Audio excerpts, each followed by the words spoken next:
कुछ कलाकार ऐसे होते हैं जो स्क्रीन पर आते हैं तो किरदार नहीं निभाते बल्कि खुद कहानी बन जाते हैं।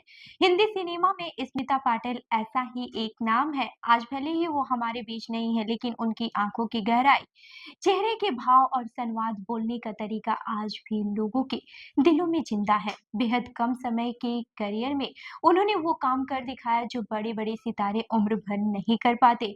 बहुत कम लोग जानते हैं कि स्मिता पाटिल ने अपने करियर की शुरुआत फिल्मों से नहीं बल्कि दूरदर्शन की न्यूज रीडर के तौर पर की थी। कैमरे के सामने उनका आत्मविश्वास, ठहराव और सादगी देखकर ही मशहूर निर्देशक श्याम बेनेगल की नजर उन पर पड़ी। उन्होंने स्मिता को फिल्म चरणदास चोर में मौका दिया और यहीं से भारतीय सिनेमा को एक अलग तरह की अभिनेत्री मिल गई।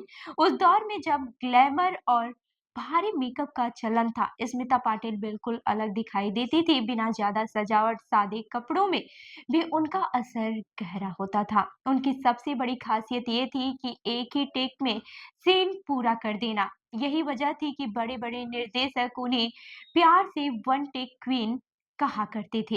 कई बार डायरेक्टर को कट बोलने की जरूरत भी नहीं पड़ती थी। भूमिका, मंथन चक्र, अर्थ, मिर्च मसाला जैसी फिल्मों में स्मिता ने ऐसे किरदार निभाए जिन्हें आज भी लोग मिसाल के तौर पर याद करते हैं। खासकर भूमिका में उनका अभिनय इतना दमदार था कि इसके लिए उन्हें राष्ट्रीय फिल्म पुरस्कार मिला। मंथन में गांव की महिला के रूप में उनका अभिनय इतना सच्चा लगा कि दर्शक उन्हें उसी माहौल का हिस्सा मान बैठे। स्मिता पाटिल का फिल्मी सफर महज 10 साल का रहा, लेकिन इस दौरान उन्होंने भारतीय सिनेमा की दिशा ही बदल दी।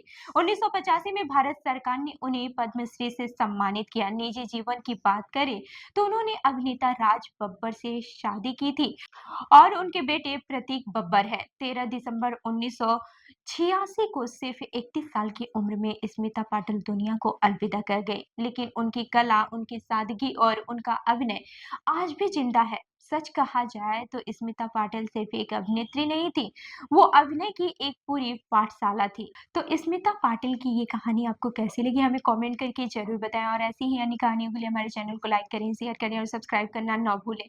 मिलते हैं अगली खबर में, तब तक के लिए देखते रहिए लखनऊ सुपरफास्ट न्यूज। धन्यवाद।